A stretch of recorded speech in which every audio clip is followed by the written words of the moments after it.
Kia ora and welcome to the Niggly Niche Cast. It's the Diggity Doodah Dr. Pepitoy Panther Mr. Slippers here with the wobbly wildcard Mr. Footy Abole, otherwise known as Football. And we are here to talk through Kiwi footballing matters, talking about the All Whites and talking about the Football Ferns. Wildcard, how go thee? Well, this may be a football podcast, but it's also Test cricket day, so yeah, couldn't be better. Could not be better. Lovely jubbly. The All Whites and Football Ferns both lost a bunch of games during this international window, but it feels like it's not that sad. And it's fairly obviously why that's the case. The All Whites team, a lot of young players, really exciting. I've told you for a long time now, Wildcard, and all my footballing glory, that we have entered a golden age for Kiwi football, men and women.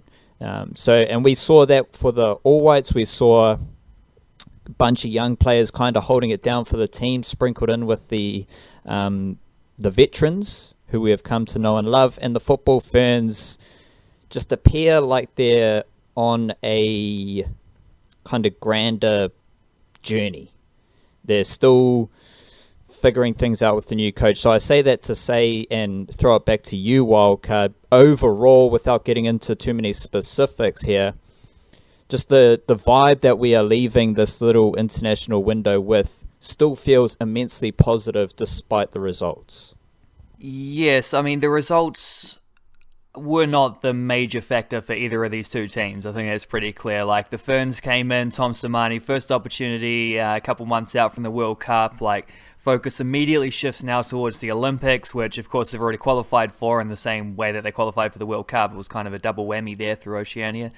And he sort of, rather than prioritizing friendly results over China and Canada, it was a little more about being able to expand the playing group and bring in a few extra players and look for some answers in terms of how they're going to score goals against better teams, because that's kind of the focus of where they, that's the main objective for the Ferns at this point. We know they got great defenders. We saw like Claudia Bunge coming in to make her international debut, Nicole Stratford as well making international debut. Like, we were short on defenders. No Abby Erceg, no Michaela Moore, no Anna Green here. And we had a couple debutantes coming in and, playing pretty well. This is what we expect from the Football Ferns. Is we know they got good defenders. The problem is, can they score goals? And yeah, we might come back to that. But overall, there was definitely a matter of like just putting a bit of pressure on the players who are the veterans in this team, and just showing that there are others coming through, and you can't get too comfortable in your position. We got to always have competition for places and that kind of thing. So that's probably going to come at the expense of like specific focus on results. And so it goes. It was a similar story with the All Whites where, well, similar but different. You know how it goes with these things. Like, the All Whites, basically, these are their first games since Fritz Schmidt left. So I think it was 525 days between the last game they played in India and the game against Ireland. So that's a long time. But also, let's not forget that the 4 games that Fritz Schmidt had in charge weren't full-strength squads. Chris Wood, Ryan Thomas, Stefan Marinovic, Winston Reid.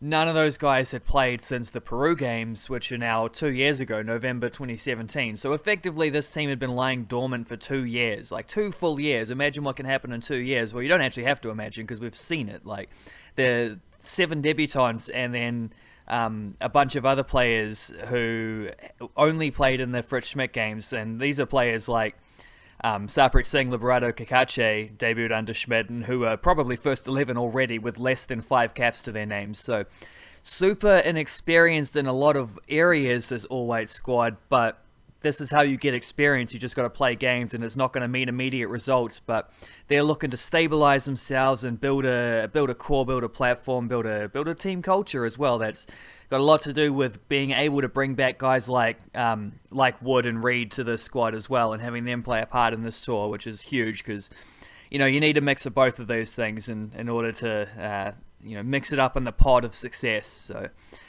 both the Ferns and the All Whites looking to blood a lot of new players, looking to create some competition for places, looking to re-establish things after. Well, the Ferns, it was more about after the disappointment of the World Cup, just not achieving what they set out to achieve, and being able to immediately change things to shift towards the Olympics now and hoping to do something better there. Whereas for the All Whites, it was just hitting the reset button because they'd been out of action for so long. So, yeah, results just honestly, like it would have been nice if they'd done something other than 0 for 4 between the two of them. It'd be nice if we got more than one goal between the two of them over those 4 games. But ultimately, there is a bigger picture that is in focus here, and that is what we that's what we need to dwell on rather than looking at short-term results. We've got to be looking at the long-term bigger picture of where these two teams are both heading towards.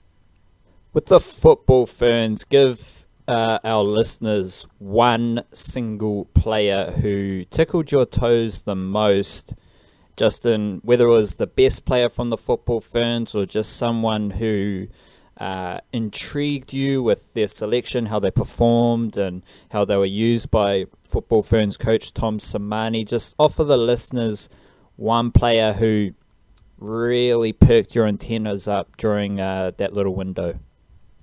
Well, I can't.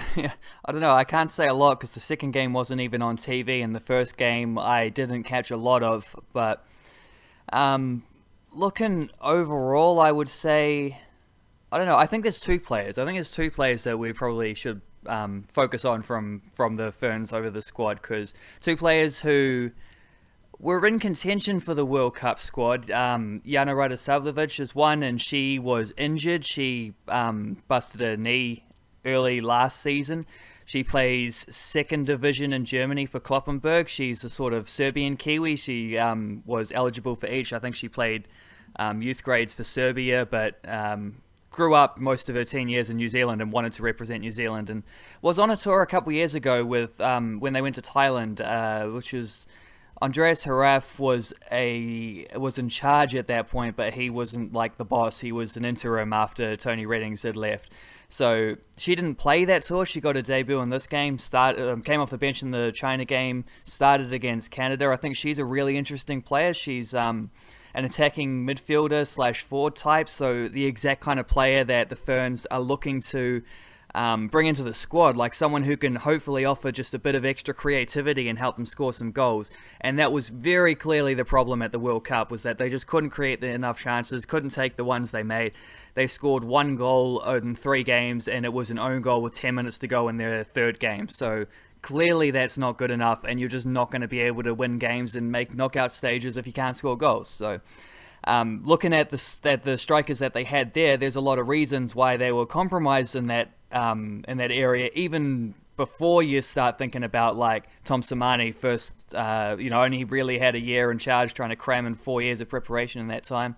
Well, Rosie White had been playing, and so had Sarah Gregorius. Both of them were out of professional football at that point, playing in a men's team in Wellington. Hannah Wilkinson had literally just got back, like this was her comeback from that knee injury. Emma Kete was there. She wasn't playing professional football, hadn't for a couple years. She'd come out of retirement to make the squad. Like, there were a lot of reasons why they weren't set up to be a team that was going to be at their maximum capacity going forward, but that cannot be the case at the Olympics now. Like, we've seen that. We took, I think Somani took too much of a risk in taking Kete in that squad, along with the others, considering all these things. You can maybe even chuck Paige Satchel into that as well, who was playing in New Zealand at the time, but has since gone to SC Sand in Germany. Rosie White signed with Seattle Reign, and she's re-upped her contract for next season. Hannah Wilkinson is scoring goals in Portugal now. Sarah Gregorius is not. She's got that role with FIFPro, the International Player Union, so she's not playing professionally at the moment, is hoping to hold on until the Olympics.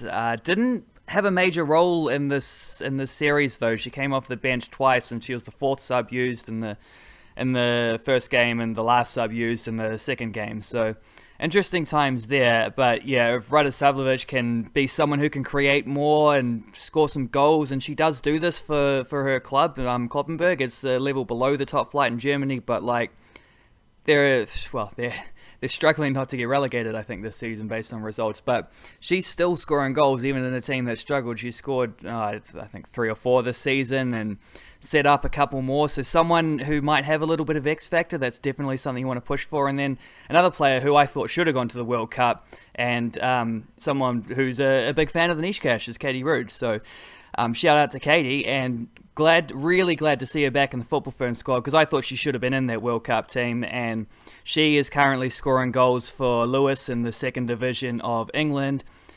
A goal scorer, I mean, that's exactly what the Ferns need more of. The more people that we have, it might just be a matter of trying combinations over the next year and seeing what's going to work. But fixing it somehow in that they can score goals, this is the number one priority for them. So it's pretty cool to see like a couple fringe players really given.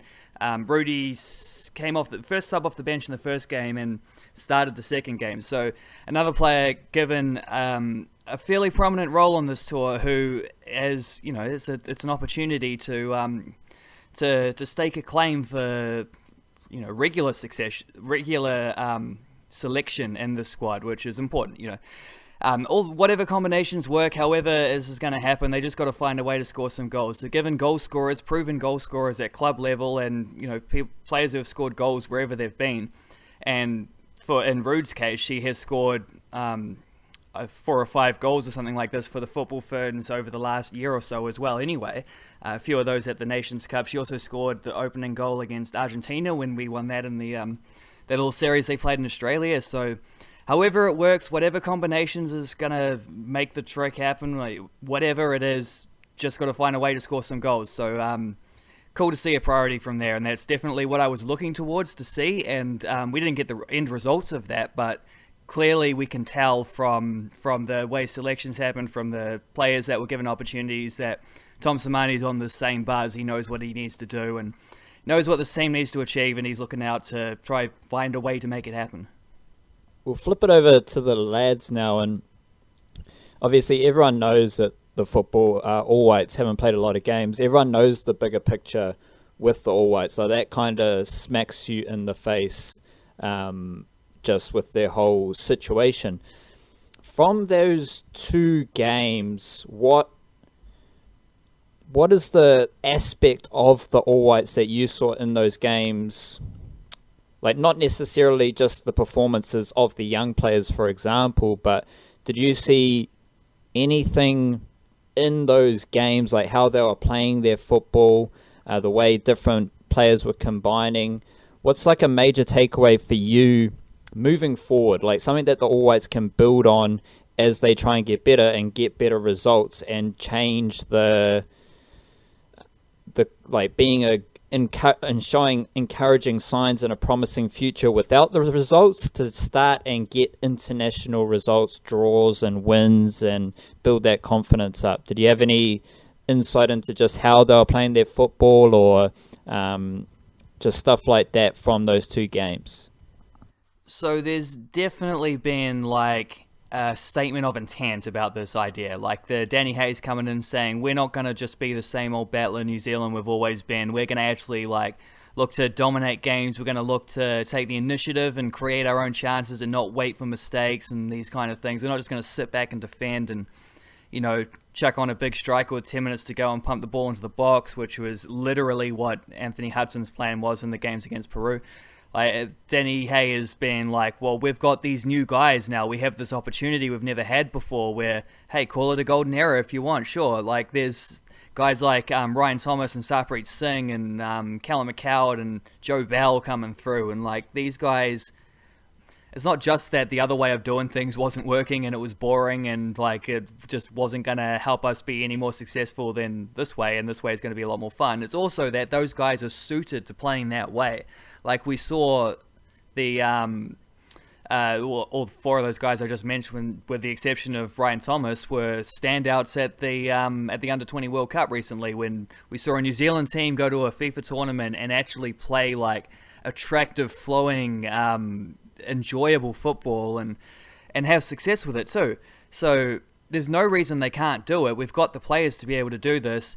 Initial thoughts from these first 2 games were that I only really saw it in glimpses. I think there was still a lot of situations where it's like the combinations aren't there, and guys just aren't used to playing with each other, and this team hasn't been functioning as a unit for a long time now. And there's the I mean, I think the guy who's going to have the most, not the most trouble because he's also the best player of this crew, but the guy who's got the most work to do to adapt to this style of play is Chris Wood, who was so often used as the battering ram and playing a different kind of way in the past. Now he's going to be like the Harry Kane type guy. He gets to not just be like not just be Emile Heskey at the front, but get to be a guy who actually like gets to drift around and poach goals and get involved in the play. And it was pretty cool when they scored the goal.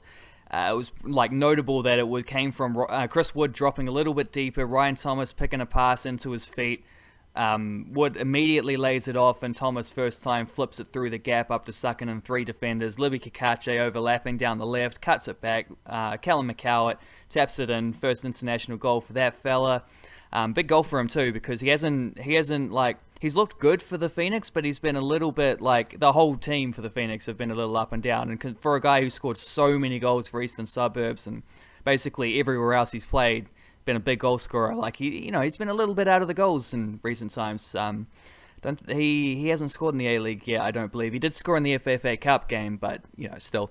So good goal for him. Beautiful goal, and that was really the main, like, that's what they're trying to get towards. Like that goal there is a little summation of what the target is for this All Whites team. And we only saw it in glimpses. It was a lot worse in the Lithuania game as well, because he made 11 changes. So instead of having a midfield of Bell, Thomas, and Singh, where you've got like a guy at PSV Eindhoven, a guy at Bayern Munich, and Joe Bell, who right now, like, the future. Why couldn't he, if those two are at clubs that big, why couldn't he himself find himself at bloody like Real Madrid or Barcelona in a couple years? Like, hey, who knows? Like, this is actually, it's not a likelihood, but it's something that we can actually say without it being like roll on the floor hilarious that someone would even ponder such a thing, because Joe Bell's a bloody good player. He's already turned down an opportunity to play First Division in Norway, and I don't see why he couldn't get an even more prominent role than that at another club and after a year or so, later. When it comes to reassess things. So take that midfield and then compare it to Rufa, Redent, and McGlinchey, which is an all A-League affair. Like, there was a big difference there. And a lot more disjointed against Lithuania. Pretty telling that Bell and Singh were brought on at halftime. So, and also just like the inexperience of having both Elliot Collier and Andre de Jong up front was, both good players, both guys who have earned their roles here, but also like, and you chuck in Marco Rojas as well in that front three. Marco Rojas was quite good in this game. He was the one guy who really looked like he could create something for the full 90 minutes. But Marco Rojas plays in Denmark right now. Elliot Collier plays in America. Andre de Jong plays in South Africa. You got 3 different continents represented there, so completely different like styles of football and cultures of football in this. So obviously, like, it's a trickier task than you think, what Danny Hayes got to do here, and getting all these guys into playing a cohesive style of football. And it wasn't all there in this tour. Of course, it was never going to be. It's just way too early. This is just a starting point. It's just getting the ball rolling. The results, even the performances, don't matter as much as just seeing that, like, that signal of intent and the fact that they're actually like trying, and we can see they're serious about this is how they're going to play. All the players loved it. All the players that were getting interviewed beforehand was saying, yeah, it's just so much fun. I've never been involved in an all-whites team that wants to play this positively before. And that goal was probably the one time where it clicked. Other than that, it was, quite disjointed. But I'm focusing on the fact that they did, like, they were true to their word. They tried to play this way, and you can see what they're building towards, even though it was little glimpses at this point. As long as they keep playing consistent football, you can see that they can get there, hopefully. And, well, we know that they're going to get there. We just don't know whether that'll translate to success. But, hey, that's the journey that we're on. That's the fun part of it. We'll wrap it up and just touch on the ASB Premiership wildcard, where ASBS Hunter. Perhaps whatever, Sterling Sports Premiership. Oh my god, they go through sponsors. Actually, at least the ASBS Hunters stuck around a little bit, but yeah. Oh mate, you're talking about that, and we're about to move into Super Smash territory. Where there's a new bloody Super Smash sponsor every year. Pick your favorite burger. What the fuck are you doing? Well, or just random Indian company that wants to sponsor Super Smash, like, oh, bro. So the Aotearoa domestic Premier football competition has been going while this international window has been present as well. Obviously, Kiwis might not tune into the Premiership as much as they would to the Wellington Phoenix or the All Whites. Just give the listeners whether it's an individual or some trends that have emerged in the opening rounds that are really exciting you or intriguing you, maybe even you want to get a bit negative, Ned, and concerning you, but are there 1, 2, 3, maybe a couple ideas that you have noticed over the course of the start of the season, primarily guys or teams or things that have built up over the start of the season? So we're not just talking one player was on fire one week, we're talking trends here as we do with cricket as well. Are there any players who are dominating, teams who are up or down? What have you noticed so far? Well, I can tell you if we're talking season-long trends through 3 rounds, there are 4 players who have scored in each game that they've played so far, in terms of in every single round. Maya Bevan is way out in front, and Maya Bevan is definitely a guy I want to point out because this is a dude whose career was at a little bit of a crossroads when he decided to come back to the Premiership, play for Auckland City. He'd signed with the Vancouver Whitecaps. It looked like his career was going gangbusters, and then he just never got to go there for the first team. Couldn't score goals for the reserves, and relatively limited opportunities. Found himself out on loan in Sweden, where he didn't have a fun time. By the time that was done, he was pretty soon released, and then he jumps around a couple different trials. He trialled with the second division Polish team, couldn't get a contract. Trialled with the Wellington Phoenix, couldn't get a contract. You think when you hear that, this dude's career is just trending in the wrong direction, this is a bit concerning. And then all of a sudden he's popping up for the under-23s and just scoring goals on top of goals, rediscovering all his confidence, all his touch, and that finishing ability. He was a proven goal scorer when he was sort of at that Nike Academy thing. So this is exactly what you want to see from the fella. He scored 12 goals in 5 games in Oceania qualifying for the Olympics. He has then followed that up by scoring 3 goals in his first game for Auckland City. He scored another one last week. He scored 2 this week. He scored 6 goals in 3 games. He's scored 18 goals in his last 8 games. He's scored in every single one of those 8 games. The dude is just on absolute fire right now. 3 other guys, though, not so much keeping pace with him in terms of the quantity of goals, but have also scored in all 3 of their team's games so far. Garbin Coughlin for Southern United, and then the Team Wellington duo of Hamish Watson and Ollie Bassett. Ollie Bassett is he's an Englishman, ginger fella. He's very recognisable. Between him and Hamish Watson, you got the most distinctive couple haircuts in the league in terms of a strike partnership there, and those two have just been superb so far, and they're carrying Team Wellington, who got a few changes in the defensive line this year, and they've been leaking a few goals, and probably a bit disappointed to only draw with the Wellington Phoenix on the weekend. Ben Wayne coming in and with this first team on a bye that week, Ben Wayne coming in and scoring 2 goals.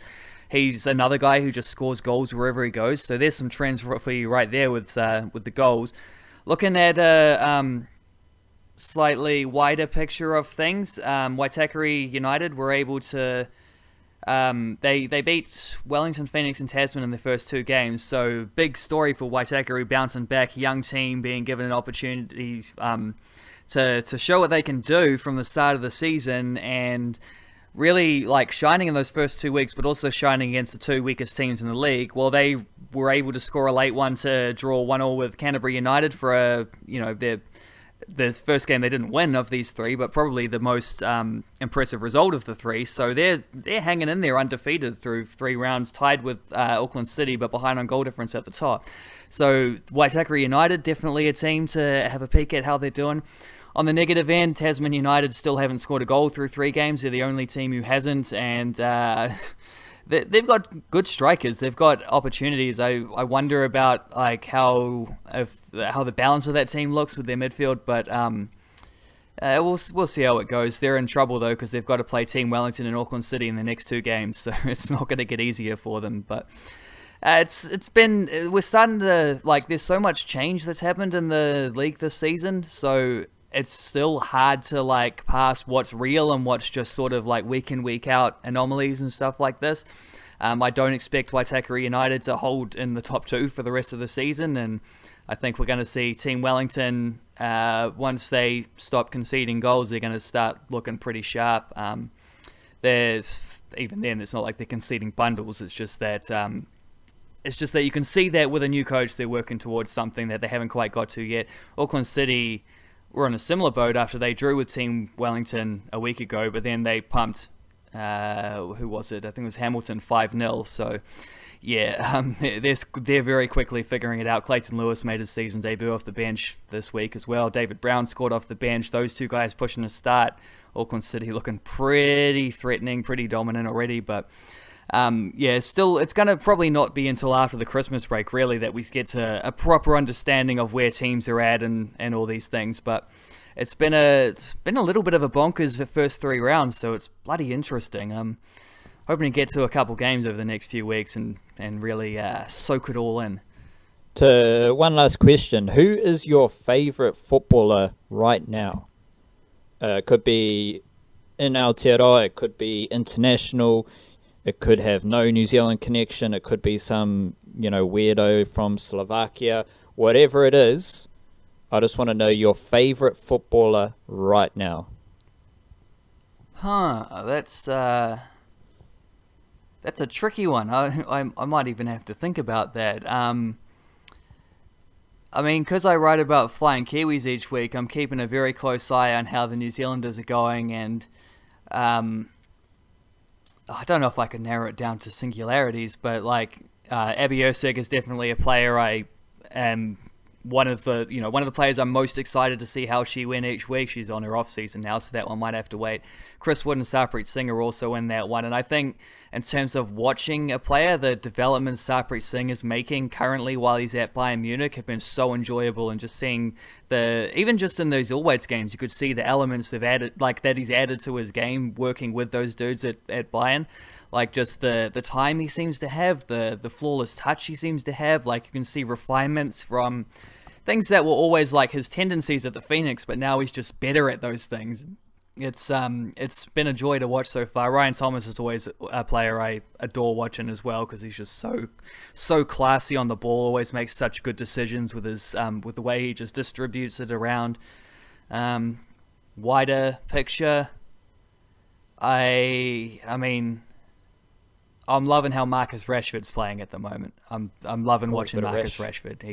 He's a guy who's copped it a little bit because he had some bad form at the start of the season. I do have to throw up my Man United tendencies and chuck one of those fellas in there as well, because until Ryan Thomas or Sarpreet Singh or Joe Bell sounds for Man United, I still have to keep a distinction there. So yeah, Rashford's last few games have been fantastic. When he's playing like that, he's one of the best in the world, and when he's not, he needs to learn how to finish goals, because that's what's going to carry him through the down periods. But okay, he's getting there. The free kick he scored against Chelsea is the best goal I've seen this season in the League Cup a couple of weeks ago. Sarpreet Singh, Peptide United's finest footballer ever. Yeah, I don't think I can match him in those That's where we will wrap it up. The football, plenty of football coming up this week as well. As soon as a full weekend of Premiership football, and all the other stuff will sparking up again after the international window, so definitely stay tuned for next week's Flying Kiwis, and there will definitely be another little football catch up with the wildcard next week as well. Until then, kia kaha, stay beautiful. Thank you for listening. You can support the Niche Case directly on Patreon. Otherwise, you being a genuine good cunt and listening to us is just beautiful enough. So chit-chat, stay beautiful, peace.